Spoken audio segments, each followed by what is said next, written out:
ako po ay Iglesia ni Cristo po. Sige. Tatanong ko po sana, paano po ako maliligtas sa mga huling araw po? Wala namang kaligtasang ibang pinakikita ang Biblia, kundi yung pananampalataya kay Kristo. Sabi sa 3:16 ng Juan, sapagkat gayon na lamang ang pagsinta ng Diyos sa sanlibutan, na kanyang ibinigay ang kanyang bugtong na anak, upang ang sino mang sa kanya'y sumampalataya ay huwag mapahamak, kundi magkaroon ng buhay na wala hanggan. Di ba yun ang nakalagay sa talata? Sasampalataya tayo kay Kristo. Pero paano natin siya sasampalatayanan? It is the question. Big question mark. Paano natin siya sasampalatayanan para tayo kanyang iligtas? 2:13 ng Tito. Basa.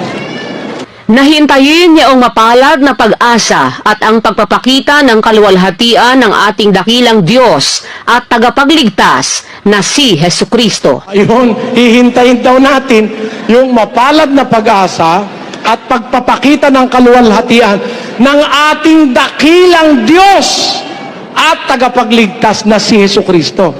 O, edi maghihintay pala tayo. Sino ba yung dadating? Yung Diyos at tagapagligtas na si Hesukristo. Yun ang hihintay, hindi naman yung Ama ang babalik eh. Ang babalik na hihintayin yung Diyos at tagapagligtas na si Kristo. Kaya naman hihintayin, nangako siya kasi babalik. He will return. Sino yung babalik? Diyos at tagapagligtas na si Hesukristo. Kaya ang hinihintay natin, gusto natin maligtas, hihintayin mo yung babalik na si Kristo. Diyos yun, yung babalik. Ang hihintayin natin, hindi tao. Ang sabi, hintayin yung mapalad na pag-asa at ang pagpapakita ng kaluwalhatian ng ating dakilang Diyos at tagapagligtas na si Hesukristo. Yun ang kaligtasan. Maghintay ka ng Diyos, hindi tao. Wala naman kasing sitas yung sinasabi, tao nang ipanganak, tao nang lumaki, tao nang mangaral, tao nang mamatay, tao nang mabuhay na maguli, tao nang umakit sa langit, tao nang babalik. Ang haba-haba na siguro ng buhok nun. Tao pala nung pumalik, saka ang tanda-tanda na nun. Dahil yung tao'y tumatanda Hindi mo na nga siya makikilala siguro pagbalik kung tao siya. At palagay ko kung tao siya, patay na siya ngayon. Wala kasing tinapay sa langit Yung tinapay na literal na ikinabubuhay ng tao, wala nun. Walang material na tinapay doon. Para sabihin mong tao siya, nakaupo sa kanan ng Diyos sa langit. Ang totoo, kapatid, Ito Kapatid, ito, tandaan mo itong talata, bibigay ko sa'yo. Sa lahat ng Biblia, nakasulat ito.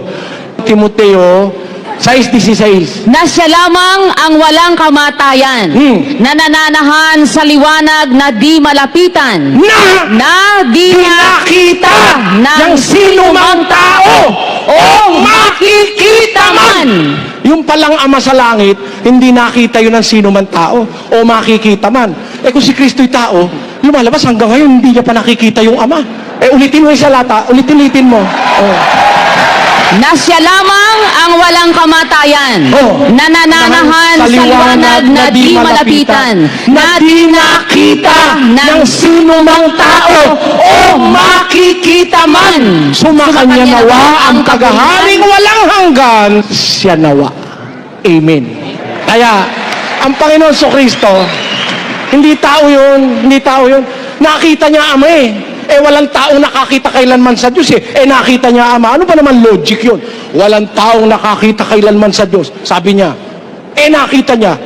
Ang ibig sabihin nun, nung sabihin niya na walang taong nakakita kailanman sa Diyos, nakita niya dahil hindi siya tao. Ayun, ganun yun, kapatid. Maliwanag ba yun, kapatid? Maliwanag po.